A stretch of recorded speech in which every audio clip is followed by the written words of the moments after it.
I pledge allegiance to the flag of the United States of America and to the republic for which it stands, one nation under God, indivisible, with liberty and justice for all. Good morning, everybody, and welcome to the York County Board of Commissioners meeting for November 14th. Roll call, please. Rhodes. Present. Bear. Present. Ziegler. Present. Sykes. Present. And Overmeyer. Here, open meetings law is posted on the south side of the chambers. It's in the hallway outside of our chambers. It is also on our website. Proof of publication was in the News Times November 9th, also on our website. We need to review and approve the minutes of the October 31st Board of Commissioner meeting. Move to approve. Thank you. Second. Thank you. Any other discussion? Roll call. Bear. Yes. Rhodes. Yes. Sykes. Yes. Ziegler. Yes. Overmeyer. Yes. Adopt today's agenda.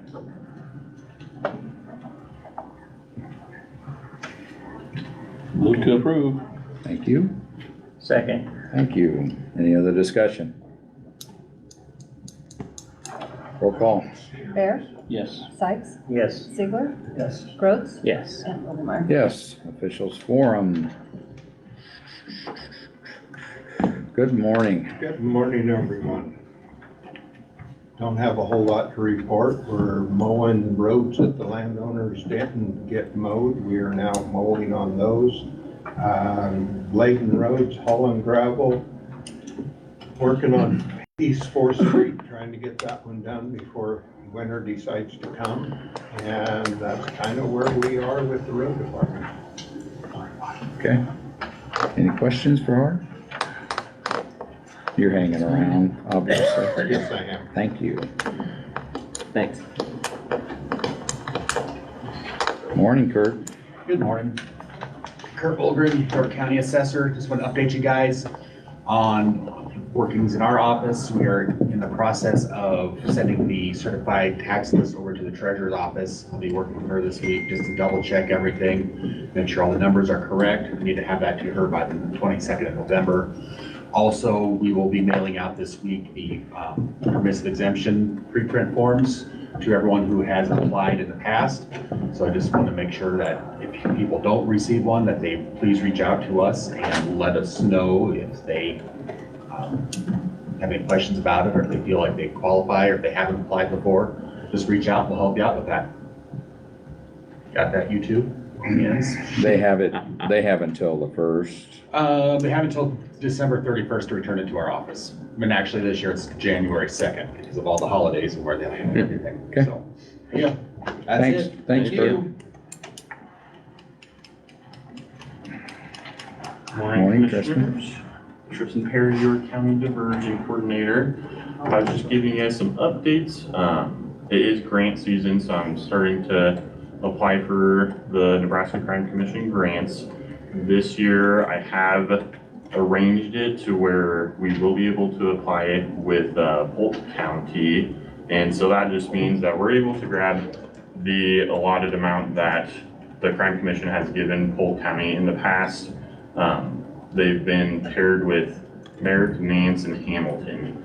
And so after speaking with Chris and everyone, they're going to allow us to kind of combine those. And so with the 35,000 that York's allotted, we'll be able to grab the 28,000 that Polk's allotted, and we just agree to provide them the services that we're providing here in York. And so I'm working with Chris and Gary to come up with an interlocal agreement that would be signed by both commissioners' groups. And so that doesn't have to get signed or anything before I send out the grants. They just like to see that on the Crime Commission part, so they know everyone's in grants on that side of things. And so grants aren't due until December 20th. Otherwise, the other updates are we've had 15 juveniles successfully complete diversion this fiscal year, so that's awesome. I'm working with Chris and Gary to crunch numbers on adult diversion and see what we can do to start that program up and what has to happen to get that going. So, yeah. Now, you said that the crime commission does not need to see an interlocal agreement? Right, not for the application. Not for to the go in, application, But they okay. want to see it eventually, so, yeah. Yep. Obviously, the commissioners would want to see it too. Of course, and yeah, I'll, like I said, I'm working with Chris and Gary to You bet. kind of put that together, and I'll get that on the agenda sometime soon. So, Okay. Yeah, Any questions, gentlemen? Thank you, Tristan. thanks. Any other officials? We'll move on to public comment section of the agenda. The public can come up to the mic at this point in time, a couple minutes to make some comments if they would like.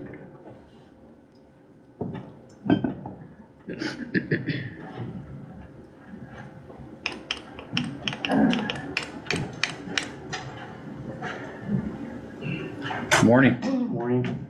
Chuck Byers, 713 South First Avenue, McCool. I went to the zoning meeting last night and glad to see that you're working on that. But a couple things from there that came to my attention that I think that came at the end of the meeting as they were getting ready to close out.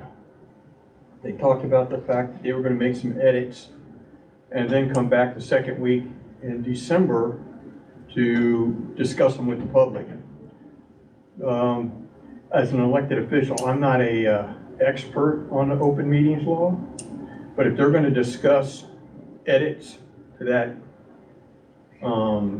zoning regulation, that means that they have to meet sometime to talk about it, unless they decide to go into some tyranny there and say that one or two of them can make the changes and then just bring them to the zoning board on the second week in December without anybody else having any input.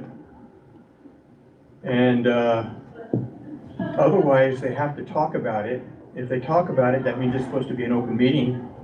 If they decide to talk about it via email and or text messages or phone calls, then it becomes open records, but it's also putting them in violation of the open meetings law because they're discussing official business without a form, even if more than two of them answer, or three of them because they get into a quorum, then you're violating the open meetings law.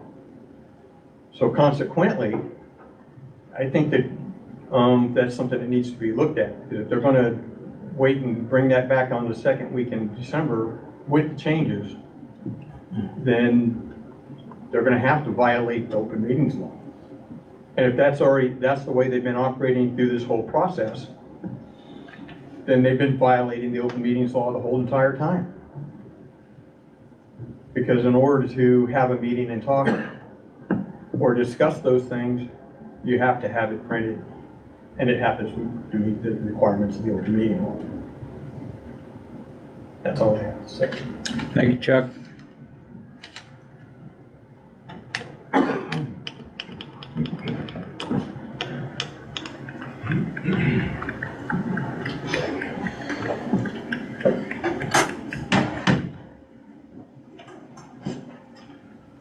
Willard Peterson, 514 Road 13, York, Nebraska. I'm actually from Bradshaw. Talked to the Postal Service on why I have to have a York address. And I did say have to. Anyway, first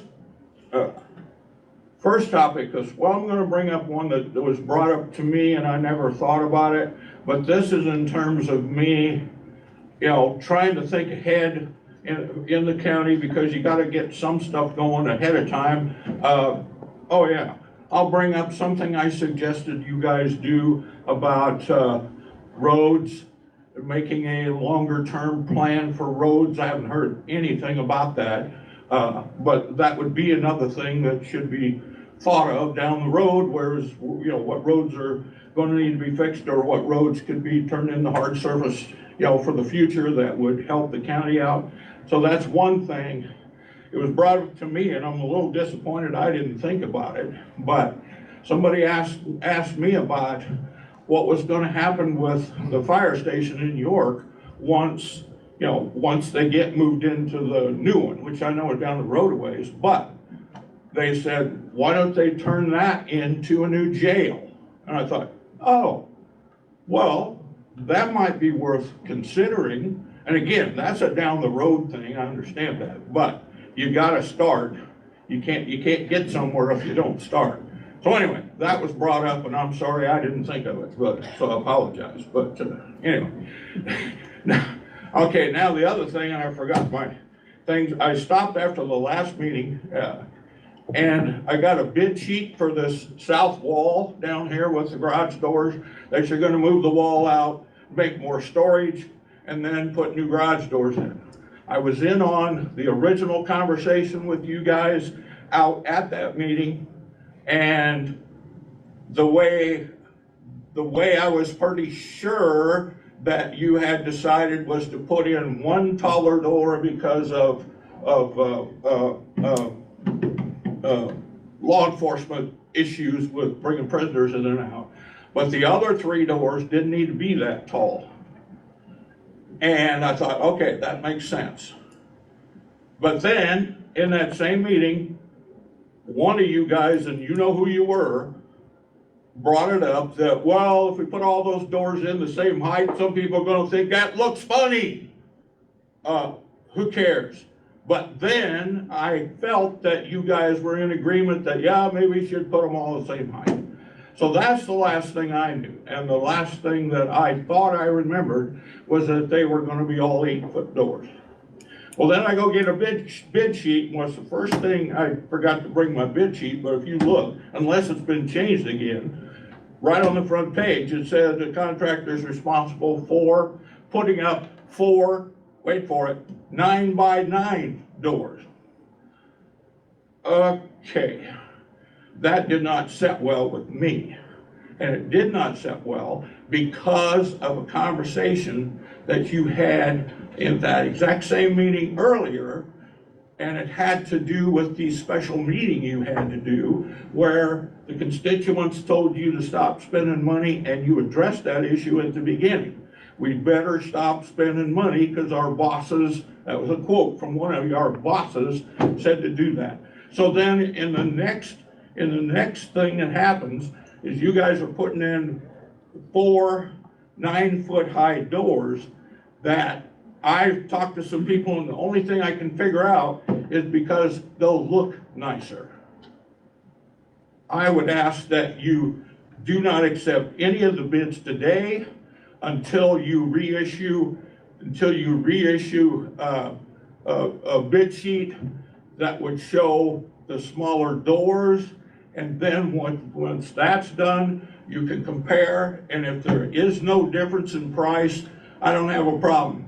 But if there's 1 penny difference by putting in taller doors, that's going against everything that you have said about trying to cut back.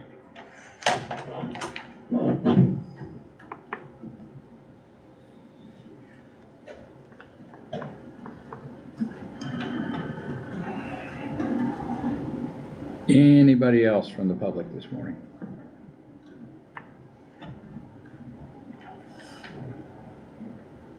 Okay, we'll continue to move on with the agenda. There's no reason for executive session. There is no general assistance cases.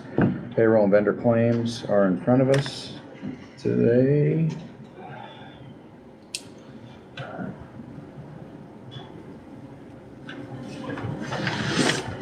There are no additional claims.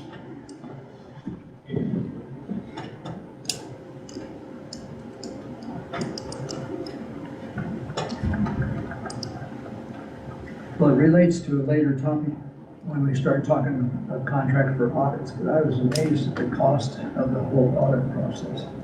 It just jumps out at you. We have a building of about $21,000 to account for these CPA that's doing this. That's a lot of money. This budget and audit. Yes.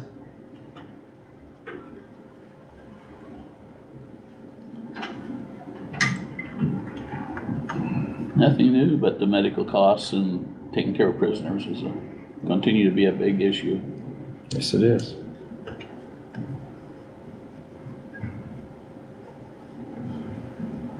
I did talk to, the sheriff's department regarding that, dental bill, it was for 5, inmates. But quickly adds up.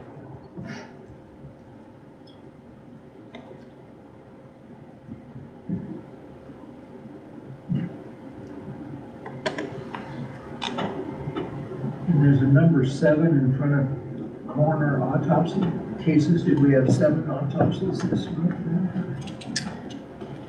Process? I'm not sure what those, No, we have to put that 7 in for like 1099 reasons. Okay, so that's a Yeah, coding It's issue. a coding. Okay.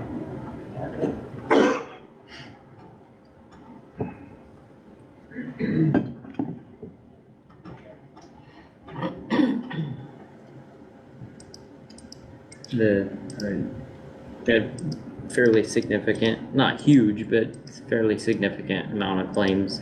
And just the normal, we already touched on the, medical, some court-appointed counsel, the, autopsies, it's all part of doing business, it just costs a lot of money. It does.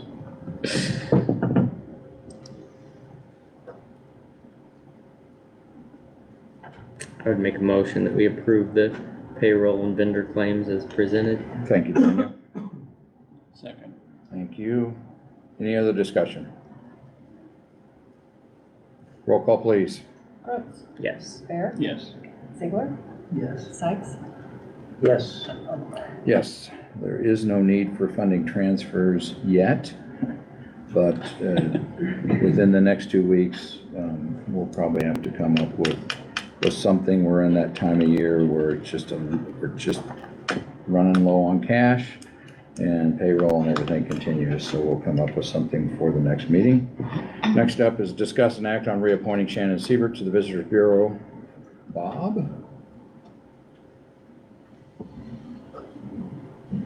Good morning, Bob.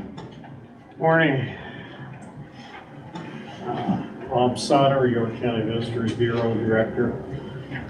I'm here to resubmit the name of Shannon Siebert from Henderson to stay on the board of directors. And I'd also like to welcome Jack to our board. Sorry, it's a 7 o'clock meeting. And that's a 3-year, It's a 4-year 4-year? Okay. Starting today? today. Okay. Shannon's been a valuable, I mean, I served with her for several years, valuable part. She comes from Henderson. She makes almost all the meetings, as we all try to, so. Well, we feel like it's important to include people from outside of York in the county as well.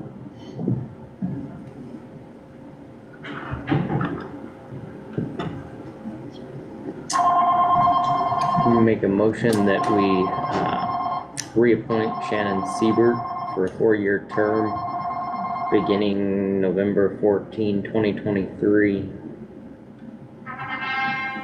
Thank you, Daniel.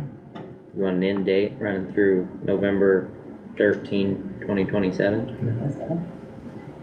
And it is a resolution. I make a motion that we make that a resolution. There you go.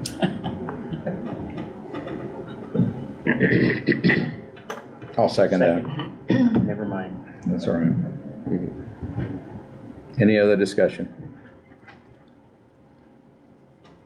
Roll call. Brooks, Yes. Overmars, Yes. Bear, Yes. Ziegler, Yes. and Sykes. Yes. Okay, next up is, thank you, Bob. Thank you. Next up is discuss and act on resolution or addendum to the NERMA interlocal agreement, intergovernmental interlocal agreement. This is a 3-year commitment that they put out. You know, it doesn't start till next year, but they like to get those solidified. We've been with NERMA since in the 90s sometime, I believe. And as most of you have been able to take advantage of their classes and their schoolings and stuff like that, it is a good cooperative. I think it's a good idea. And then, of course, they have a little extra money that they throw back at us for doing a reaffirming our 3-year commitment to them. So as you've seen by the numbers in there,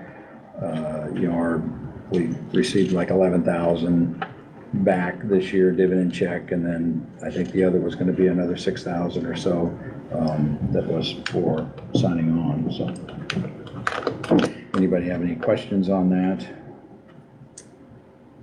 So our current commitment runs through July of this fiscal year. Right. To the end of this fiscal year. Right. And basically this is just a commitment that we are going to stay with them. It's not setting any premiums or anything like that comes at a later date. It's the same thing we did 3 years ago. Yep. Did the commitment to that. In a previous meeting, I thought, well, don't we bid this out? But after attending some of the NERMA sessions, it's bigger than just an insurance package for the county. There's training and resources that are available to the sheriff's department, the roads department, the insurance department, the clerks, the county commissioners.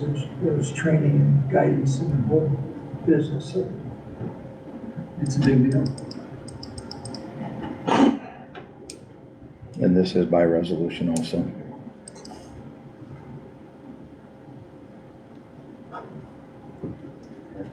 You had the resolution made?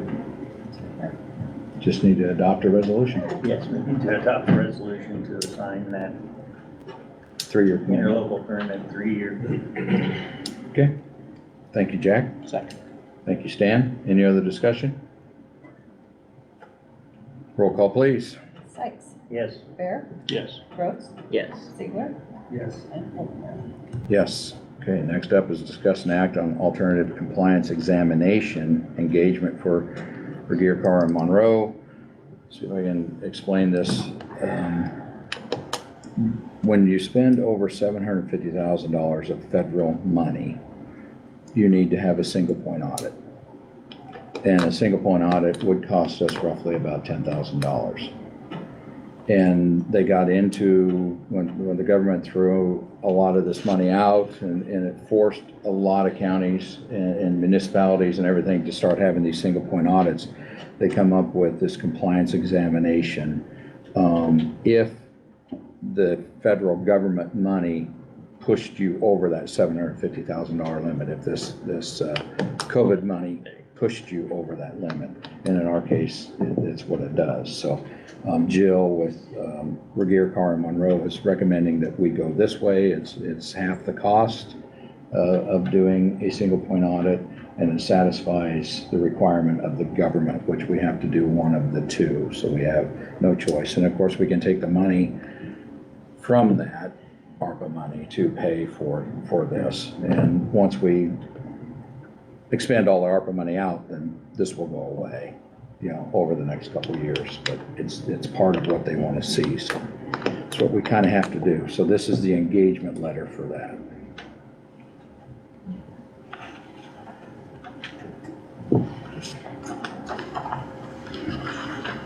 Any questions?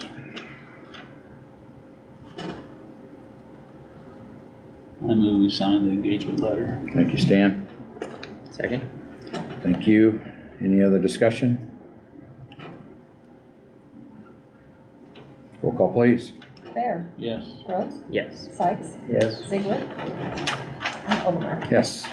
Okay, thank you. Ben, we got like 4 minutes prior to opening our first bid. So that gives you a little time to get, so we'll probably cut through it. Gives you a little time to get started if you want to do that. Do you have anything else to pass out, or do you have, okay. So, you might explain it, and then we can make some copies in between time too. I sent this out to everyone. Did you send that? Okay, because I knew I had my copy, so I didn't have that. I did send it. Okay. It just go through a little bit about the health insurance Medica. You bet. Good morning, Ben Royal, Cornerstone Insurance Group, and we provide the benefits for the county employees. We're currently insured with a company called Medica. Medica offered a renewal rate of about 5.5%, increase in premium over last year. The benefits are similar. They're the exact same on the copay plan. The HSA plan does have a $200 increase on the individual deductible and $400 for the family out of pocket. We've received a lot of positive comments with working with Medica in our area. And so just the stability with the employees, not having to roll to another company. I think this was below the budgeted amount for an increase. And so meeting with the insurance commissioners, we discussed it.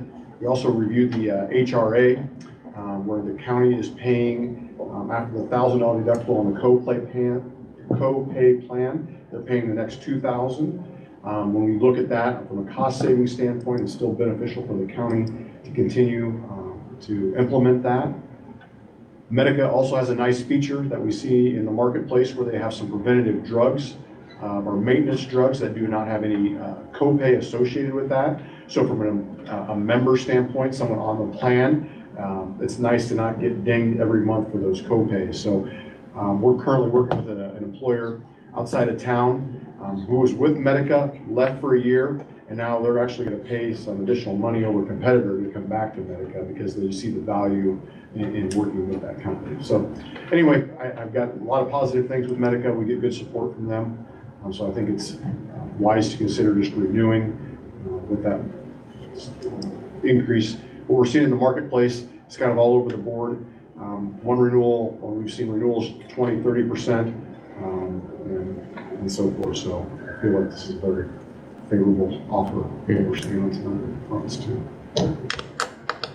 Okay, the insurance committee did meet last week to discuss this and discuss the defined benefits that we currently provide to our employees.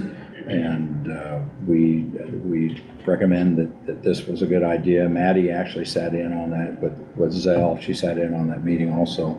And from the counties that she deals with, that she felt like that was a very a good return from Medica, that it was in our favor to go that way.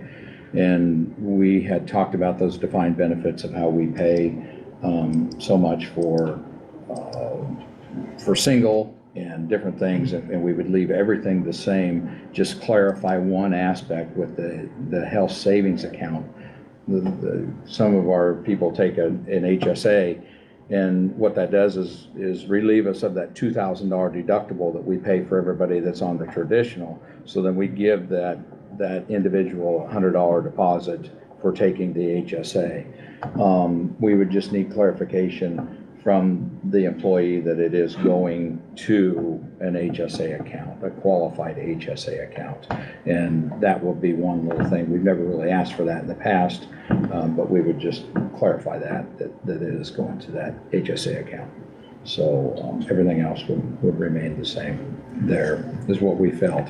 And then we still have a reimbursement check to deal with before the end of the year also that came from last year, around $20,000. And by law, we have to either lower their premiums, which we pay all but $50 on the single, or we have to share that money back. And we'll be doing that within the next meeting or two before the end of the year. So any other questions? I know we got right up here to 9 o'clock. We're gonna have Ben stick around if we have a bunch. Two quick ones. I don't think they'll take too much time. Okay. If we move forward with this, the employees' contribution is staying the same, and so it'd be the county side that's going up, or are we adjusting? No. Oh, okay. No. And then just I don't think that this probably ever is done, but I just was curious, with the HSA deductible going up $200, is there ever any negotiation to say, hey, we like your 5%, but bring that back down to? Yeah, so the government on the high deductible health plans, each year they tweak that number up a little bit, Okay. so the companies just adopt that. Sure. So really, we don't have much say. Yep. to go back Right. to that. Very good. Thank- So this is something that, like I say, we can have Ben stick around here a little bit. We'll have some time in between, you know, the bid openings and the board equalization, as long as you can hang around. Okay, why don't you do that, in case anybody comes up with anything else. Okay, it is a couple minutes past 9 o'clock, discuss national opening bids for replacement of the walls. It's on the agenda as the garage wall. I believe we got one bid in. Okay.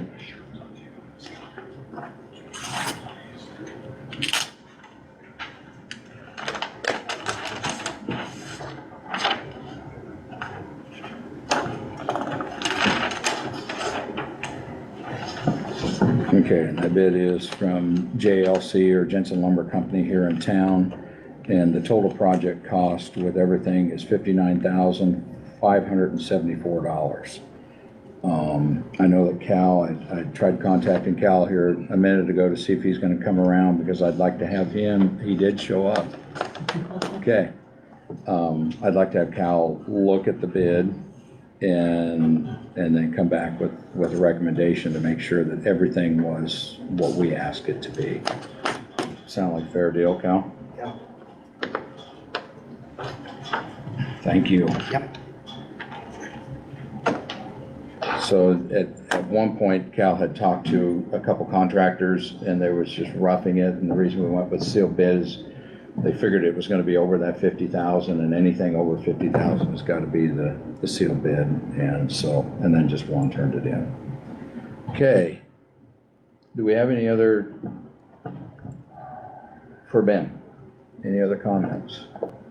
Questions? Like I say, that's just a recommendation. It's up to this board to decide. We'd like to know before the end of this month, because we do our payroll a month in advance, and Cheryl will start deducting out of all of them, you know, for January, 1st of December.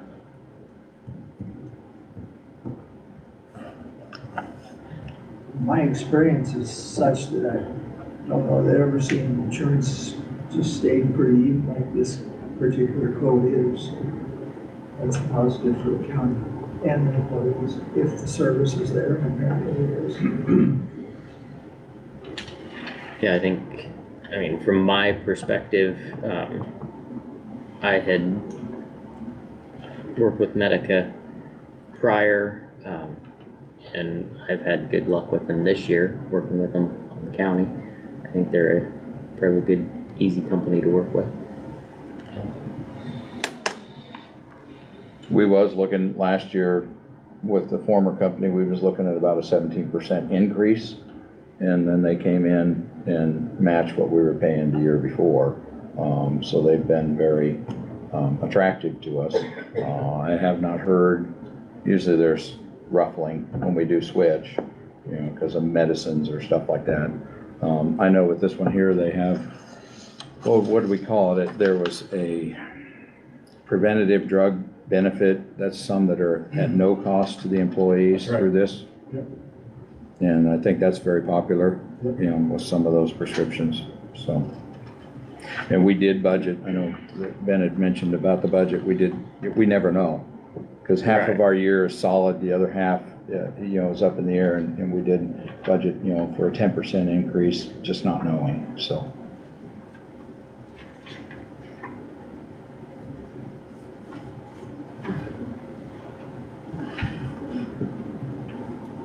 Any other questions?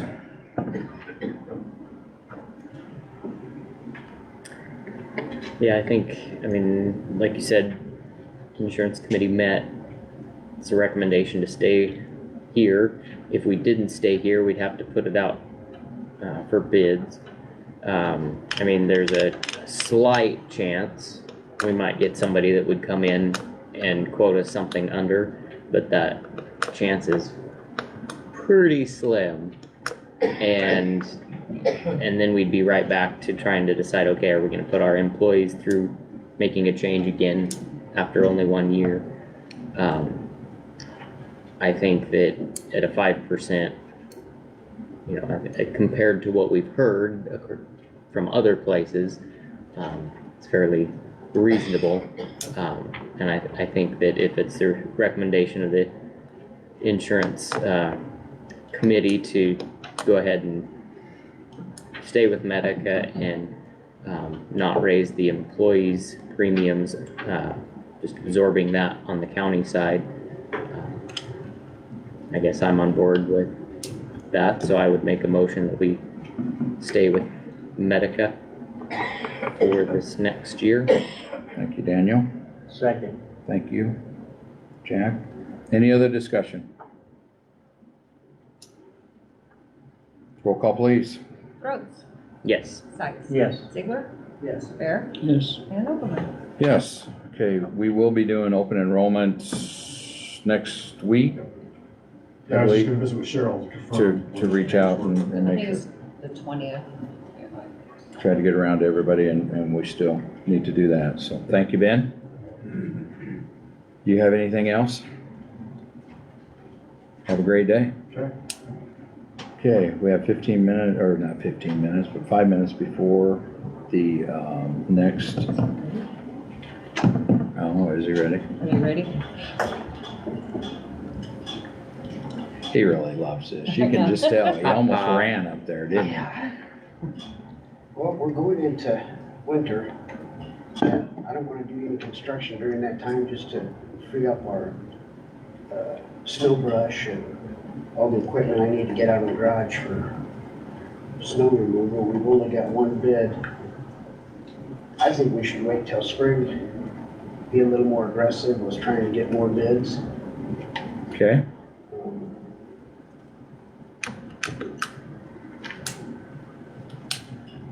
I feel we had masonry block on the last bid, and which is considerable amount more work. This bid is higher than that one when we went to just the LP Smart siding, so I'm just curious what happened there, okay. so. So it'd be your opinion to reject the bid? Yeah, maybe we can, like I say, we can't start this winter anyway. No. So, Okay. Anybody have any questions of Cal while he's sitting there? If, I think, I mean, he's the one that's gotta deal with it. Yep. And so if that's his recommendation, I would make that motion that we reject the bids at this time. Thank you, guys. Any other discussion? When we relet those bids, then let's do two ways. Let's do 3/4s or 3 8-foot doors and 4 9-foot doors and just see what are the differences. I mean, if it's just aesthetics, worry about aesthetics. we did discuss it.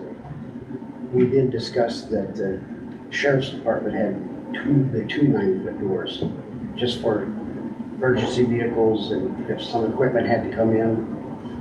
And we also have to get consideration if we buy equipment that is a little bit taller down the road. So, My experience is equipment's getting taller too. so, yeah. So I can justify, first there was conversation, oh, should we even have one 9-foot door? Well, yeah. So I don't have any trouble having 2, 3, or 4. And it is more than an aesthetics kind of conversation. Right. Just because vehicles are getting bigger. We're talking about Yeah, and what's in there already is 11. Yes, 11-foot doors. So it was coming down, you know, Cal and I had talked afterwards, it was coming down quite a ways. And the accessibility and the futuristic of, you know, what's gonna happen when both of us are gone, you know, we're not sure. To that stuff, so, yeah.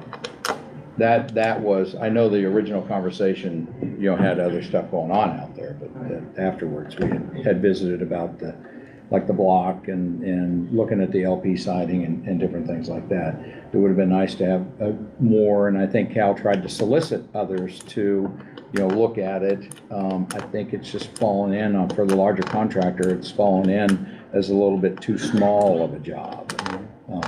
So, it'll give you a little bit of time to work on this over the winter time.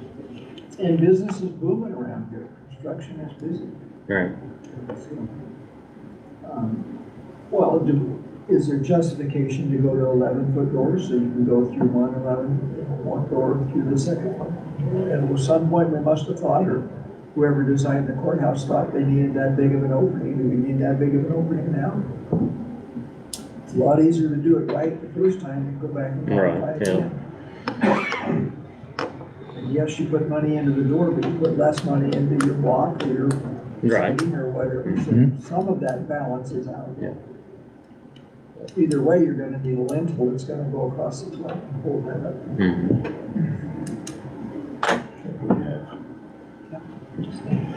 Okay, any other discussion? Roll call. Brooks, Yes. Ziegler, Yes. Sykes, Yes. Bear, Yes. and Overmark. Yes, okay, Cal, thank you. We're just a couple minutes ahead of time, but we will discuss and act on opening bids for fencing project for the roads department. This project is through the changing of our lease with the Ag Society, and asking, we brought on, Harv, help me with the measurements if you would, please, 300 feet. We went 300 feet south of our existing fence. And the idea would be to fence that in. There are some of the fence that is existing that is in not great shape.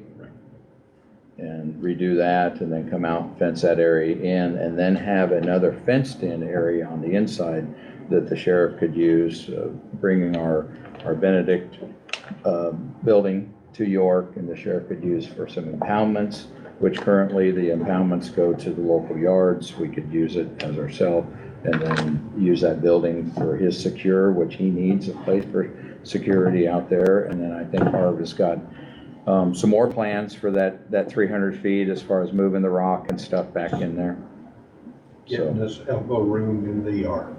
Yes, as we've just mentioned, stuff isn't getting smaller and the equipment and stuff like that. So we have 3 bids, 3 or 2, 3, all right.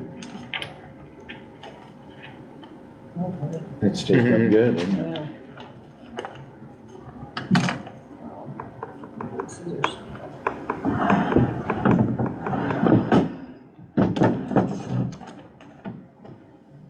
You want a knife? You have it. It's under 3.5 inches. Okay.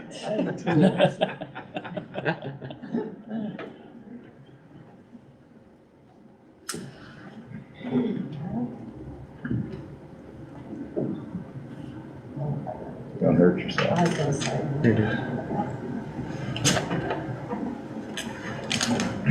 On the back side. Yeah, that's what I was saying.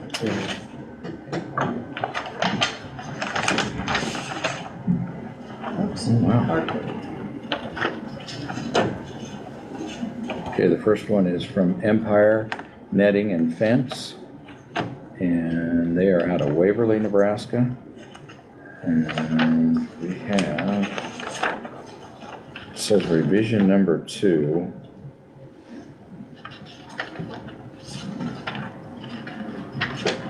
We have a total cost of $62,265. Provide and install a 6-foot tall galvanized chain link fence. Concrete footings will have 3,000 PSI concrete, so, and we'll have you look all this over. Yes.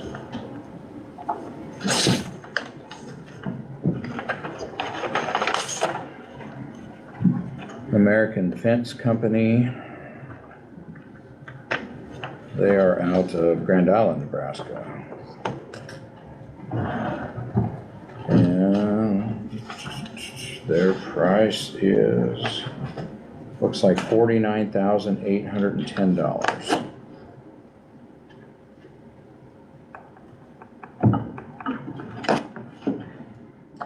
Same kind of fence. 6-foot tall chain link fence, and we'll have Harv, like say, go over that.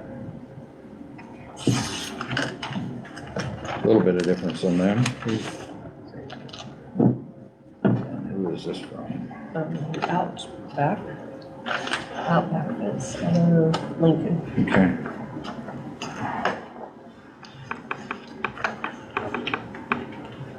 Let's see, instructions, okay.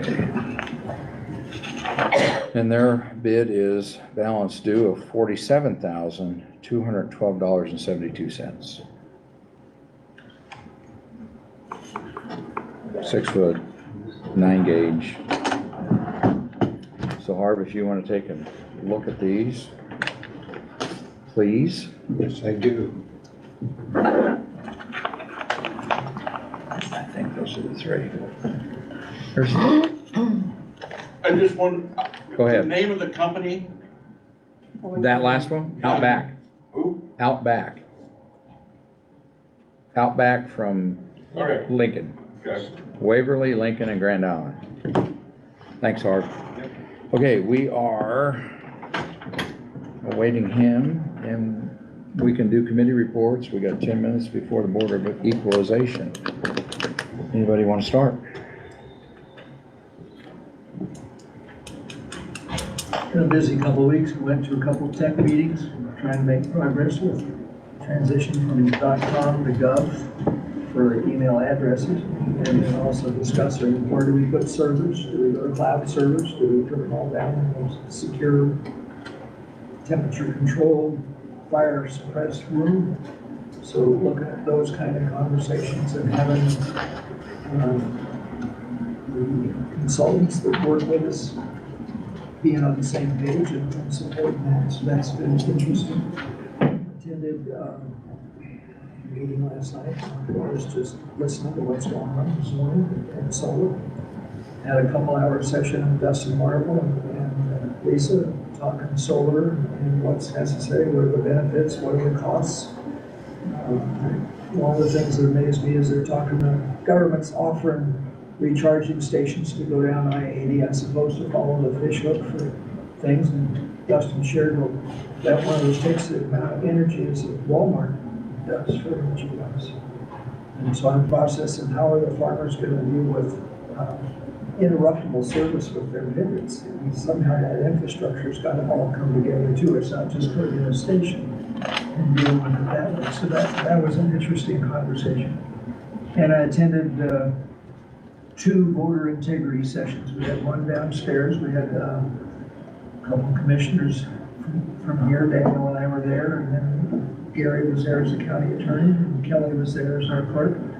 That was good. We had the county attorney from Seward there and one of the county commissioners. And as just a point of news, I guess, and probably not for public dissemination, her husband was Reagan Haynes' husband. Was in a farming accident yesterday. His wife flighted into the burn unit after an anhydrous accident. So he's serious.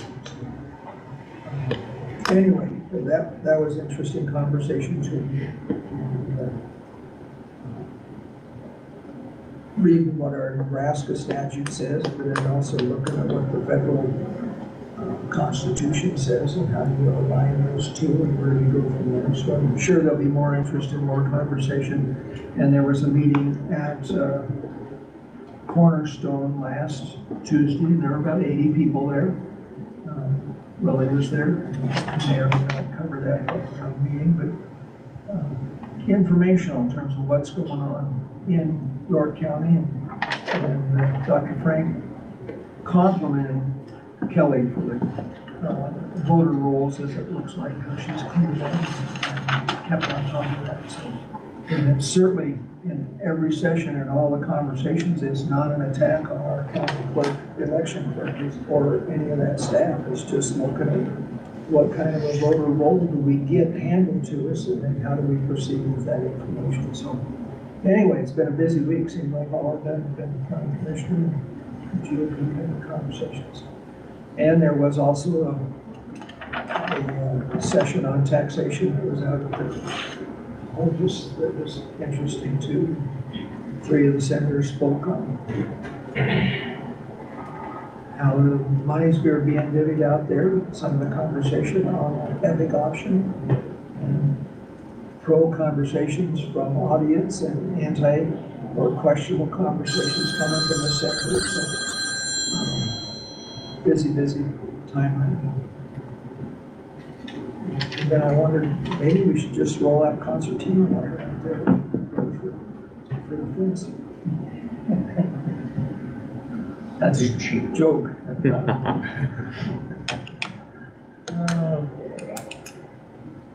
My turn? Sure, can be. On the first, we had a veteran service meeting out at, I believe it was Wendy's. Had several discussions about, what was going on with our veteran service officer.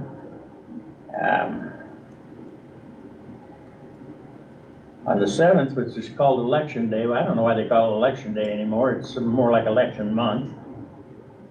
But anyhow, then on the 9th, we had Veterans Appreciation Day with the schools. It was a very nice program.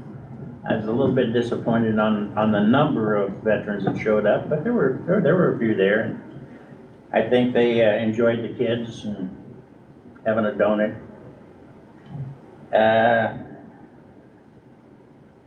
They had the slum feed on the 11th, which is Saturday, at the Armory, and that was fairly well attended.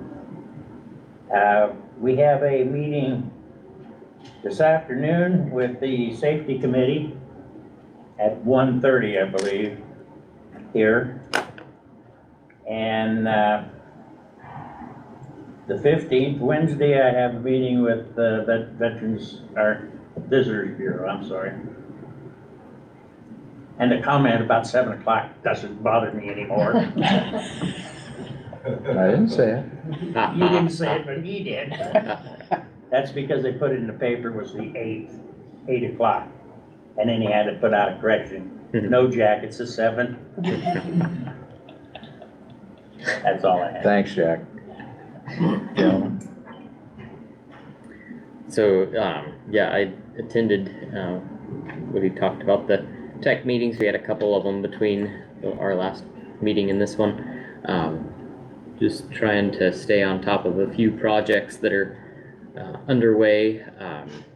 So moving everybody from the .com email to the .gov. And so as we move from two separate systems into one, it'll be necessary that we all stay on the same page. I think we're headed in the right direction, so hopefully we can stay going in that direction. We've been talking about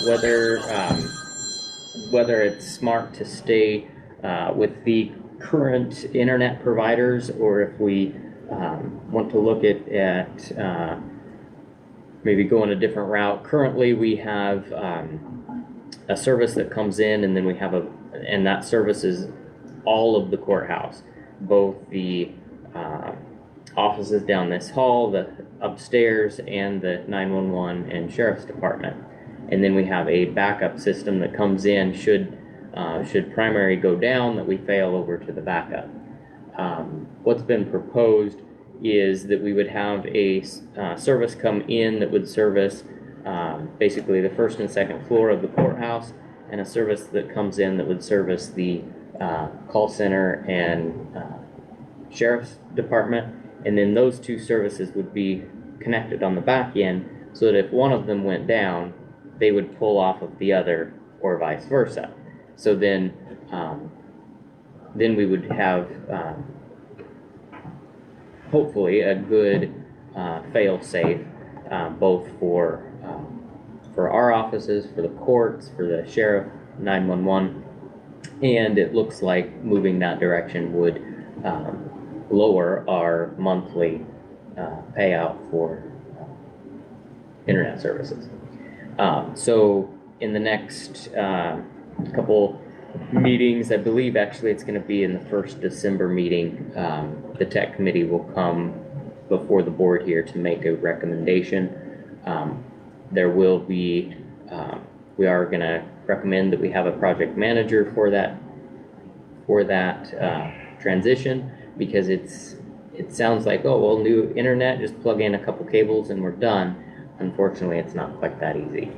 So just be thinking about that. YCDC, the exec committee meets today at noon, and then the full YCDC board will meet here in a couple weeks. I think that wraps up what I have to share. Okay, my turn. Met a lot of these meetings you've talked about. Last night's meeting, I was there, and Dr. Frank went to that meeting, and we had a meeting with 6 senators from the state of Nebraska. And they said, as property taxes, quit complaining. It's your problem, not ours. You're the ones that charge it. And, you know, we pay for employees, and that's pretty hard to keep that, lower that. So we're all in a bind on property tax. So they kind of threw it on us. If you want to lower property tax, find some little niches where you can cut here and there and everywhere else. So that's basically what they were saying, but they gave us some options about epic tax and all the great things they're doing on the state level to give us relief. And but our property tax always stays the same because the inflation valuations go up to take care of the lowering they do. So anyway, that was one meeting too. And we went with Harvey. This morning was pretty generic. We talked about some little issues that he can take care of. No problem. And then tonight we have an annual meeting with Blue Valley that I'll be attending here in York. Can't quit, so I get fed. So that'll be great. And that's it. It's been busy. Okay, thanks, Dan. Well, at this time we are right at 9:30, so we will take a pause from our Board of Commissioner meeting, and we will jump to the Board of Equalization. And roll call, please. Brooks. Present? Bear. Here. Ziegler. Yes. Sykes. Present. Overmark. Here. Open meetings law is posted on the south side of our chambers. It is in the hallway outside of our chambers, also on the website. Proof of publication was in the News Times November 9th. It is also publicized on our website. We need to review and approve the minutes of our October 17th Board of Equalization meeting. So moved. Thank you. Thank you. Any other discussion? Roll call, please. Brooks. Yes. Bear. Yes. Ziegler. Yes. Sykes. Yes. Overmark. Yes. Okay, and adopt today's agenda.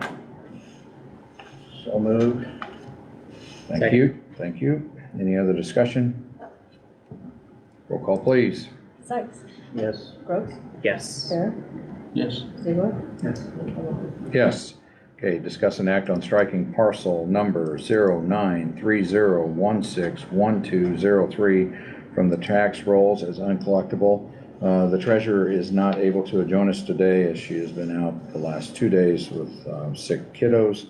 So this here is essentially what we did, the same thing we did to the property in Bradshaw, striking it from the rolls as uncollected.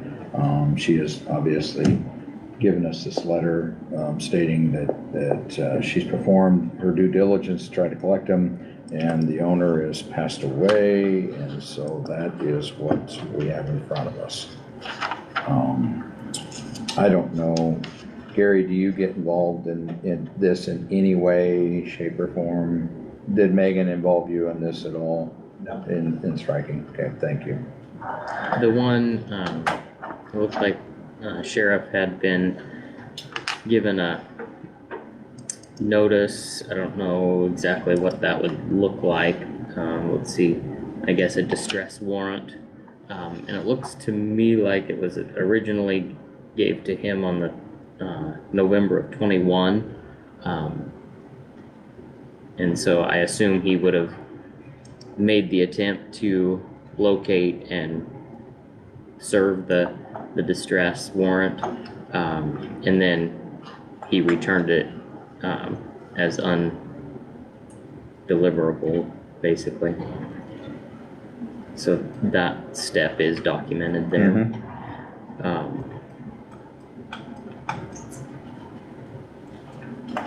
These are always interesting, but it looks like this one, the amount that is unsatisfied is fairly low.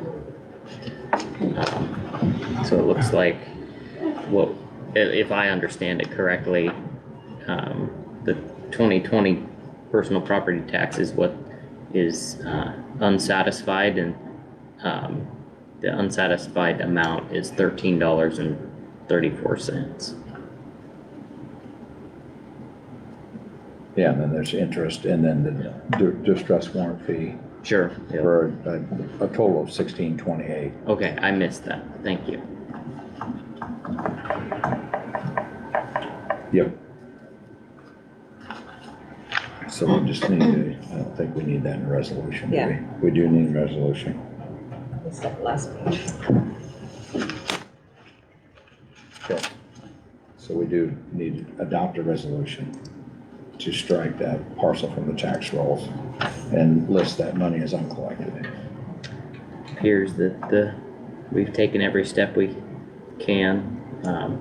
For $16, I make a motion that we adopt a resolution striking parcel number 0930161203 from the tax rolls as uncollected. Thank you, Daniel. Second. Thank you. Any other discussion? You know, it's really not the amount of money, $16, $17 isn't a big deal, it's the precedent. It could be thousands sometime and we can't collect it. So really, it's the process of following that and make sure it happens consistently with regard to anybody that is in this situation, rather than just this particular individual that we speak of. Well, and she has, for our information, the November 1st, 2023, the 65 distress warrants that are there. So if you want to look through that, that is here. Any other discussion? Roll call, please. Brooks, Yes. Ziegler, Yes. Sykes, Yes. Bear, Yes. and Over. Yes. Okay, that takes us to the end of our Board of Equalization meeting. So we will adjourn as the Board of Equalization. We will reconvene as the Board of Commissioners. Harvey is back.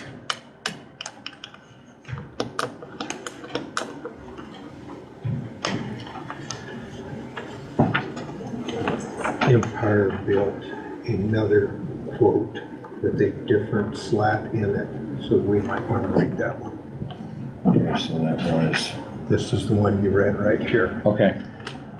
So Empire did have a second bid, I missed that.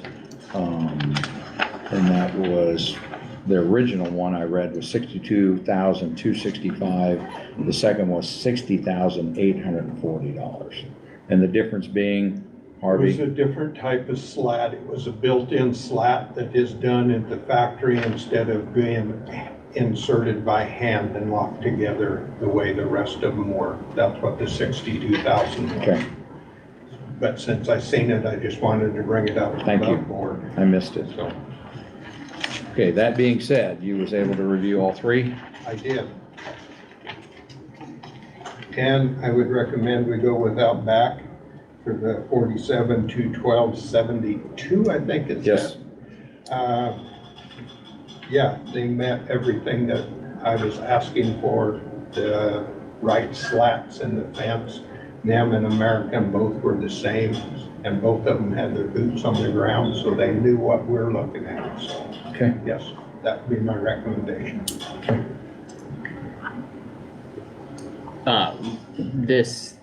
These amounts fell within kind of where you were thinking Right. it would be close to, right? You want to take that separate. And this would be something that we would use the ARPA money to do.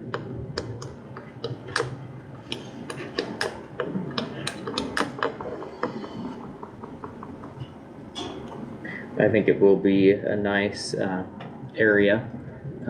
It'll help provide a good area and provide a good circle for filling trucks and less backing up. And while it can be done, you never know what's behind you when you're in a big rig.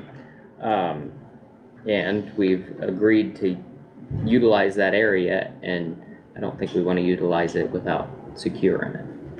So, based on the recommendation, I would make a motion that we use Outback out of Lincoln to fulfill this project and fund it from the ARPA fund. Thank you, Daniel. Second. Thank you, Jack. Any other discussion?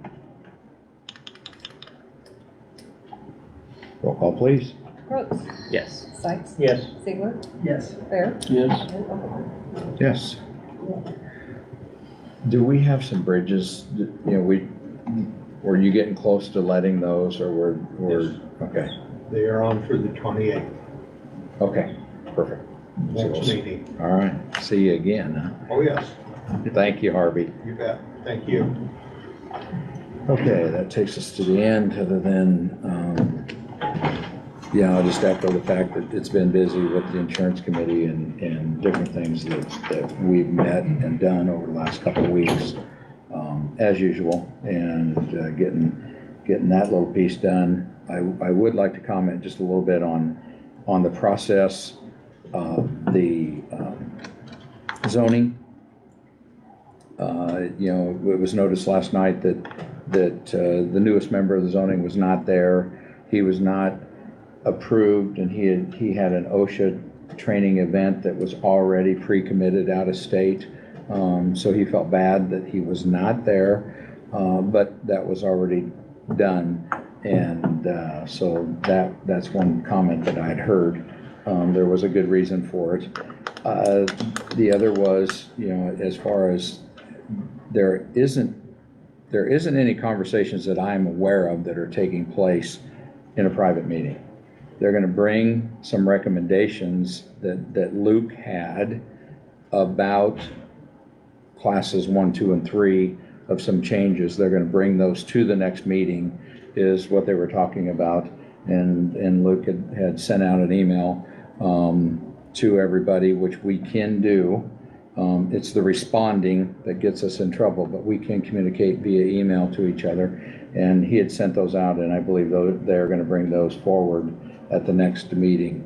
I would assume that sometime after the first of the year, we will have that in front of us. And it's the process. So we're letting the process play out. I know that there was an attorney there last night that said that deference, he used the word deference. And so we didn't, in my opinion, we didn't defer to them. It's just a process that's going down and going through that process, and they'll bring the recommendations to us. And what we do with the recommendations is what we do at that point in time. I think that they've spent a fair amount of time studying, and they're all members of our communities, of our counties, and they're doing it to the best of their abilities. And I have confidence that they're bringing us some stuff. There may be some stuff we want to add to it or take away, and that will be up to us at that point in time. So, Do we as a county have for lack of a better phrase or something, a flow chart of the organizational structure of the county? I mean, who's the boss? How does it filter down to the zoning commission? Who's the boss of the zoning commission? And how does that, what's the structure of the county with all of these committees? I did not realize when I got on board, we're talking $200,000 of salaries for half a month for the county employees. That's a big deal. This is a big business. It's not just some mom and pop Radio Shack.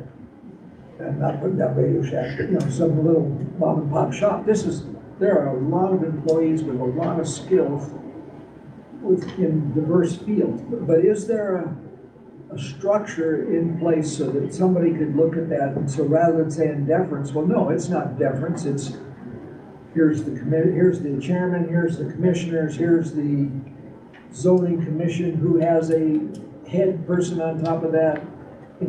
Is there something of that type, and not just trying to make work, but is there a picture of how this county operates? A flow chart. A flow chart. So just get a sense of, okay, how many thousand things is Kelly in charge of? How does, okay, so here's Kelly, the county clerk. What's she deal with? Well, she deals with these 5 people, guys. But then she does elections, and then she does this, you know, just so somebody could say, okay, county clerk, oh, they look like this, okay. Election board, that looks like this. Zoning board, that looks like this, so that there could be no doubt that, okay, I need to go see somebody about something. That's the county attorney's office, that's upstairs. And then do I see Gary, or do I see Chris, or do I see Nate? How does that all fit together? I don't know, I just wonder, and I heard a conversation this last couple of weeks, it just made me think, if we had something like that, we could just turn that over and say, well, I think you're misspoken. Here's the way the county operates. Here's the way the county is organized. And it might be in our best interest to set up that kind of thing. And I'm not looking for more work or anything, put that on somebody else. I just listened to that one comment, it just made me think, you don't have a clue what's going on in this community with regard to the county. Well, NACO did put out some helpful guides as far as video tutorials about, here's the assessor's office, what the assessor does, here's the treasurer's, here's the clerk's office, this is their integral role. So that is out there. And so I think that most of it, as you're saying, is us learning the system and explaining it to the constituents. You know, because most all the subcommittees are advisory committees to the Board of Commissioners, in our case. And then, of course, the elected officials are their own bosses. They control what they do. So it's, you know, it's there. Is it written out by state statute? I just think we're such a visual society. I tease and somebody will hand me a document and I'll say, well, you gotta read it to me, or where's the pictures? Because I'm a visual learner. I either have to be doing it hands-on, or I have to see how it fits together so I can create an image. Then I can go back and read the words and figure out how it comes together. I think more of our society is heading in that direction. It could behoove us to have that kind of a flow chart that just says, okay, here's your commissioners, underneath your commissioners is this, underneath them, or, you know, just a picture, so you say, well, anyway. And there are tools, I think, I know there are tools that would help facilitate that creation of that kind of a chart. Most all calls come into the clerk's office. And they are forwarded on from there. Somehow they know 7759, that's just no other number. What was that number? Tell them the attorney's number. Okay, so that, I mean, the zoning thing is coming. As you noticed last night from the conversation, there's a lot of people watching us. From, I mean, Wayne, Nebraska was there, Omaha, Nebraska was there, Hastings, Nebraska was there. The young lady from, I did not Center get where Rural she, Affairs. yeah, was she, did she say she was from Alliance? Or is that where it was out of? Where did she say she was out of? But I mean, it was all over. There was people who drove a lot of miles to come to last night's meeting, let alone a good contingent of our local people. So, yeah, it was, there's people watching. Yes. To see what happens on this one. Right. I did not write down where she was from. It wasn't somebody close. No. The center is at Lyons. That's the headquarters, but I don't know where she was from. I don't, Lindsay, Yeah. she was from Lyons. So that's up by Center for Wayne. Rural Affairs office. and that's where she lives also, her personal. Oh, I don't know if she lives there, but she okay. works there. Yeah, I know. So, do you have anything? Did I miss something? The only thing, we did have a quarterly employee HR Oh, meeting. It was good discussion with all the. good turnout. I did get to go to the Centennial Veterans Appreciation, and there was a good contingency of vets there for that particular program. And I handed out a quote ballot. And recognized veterans from that perspective. So, yeah, the Quillen Valor as a well-received and honorable effort by citizens to recognize our vets. It's very Okay. Anybody have anything else? No, we stand adjourned.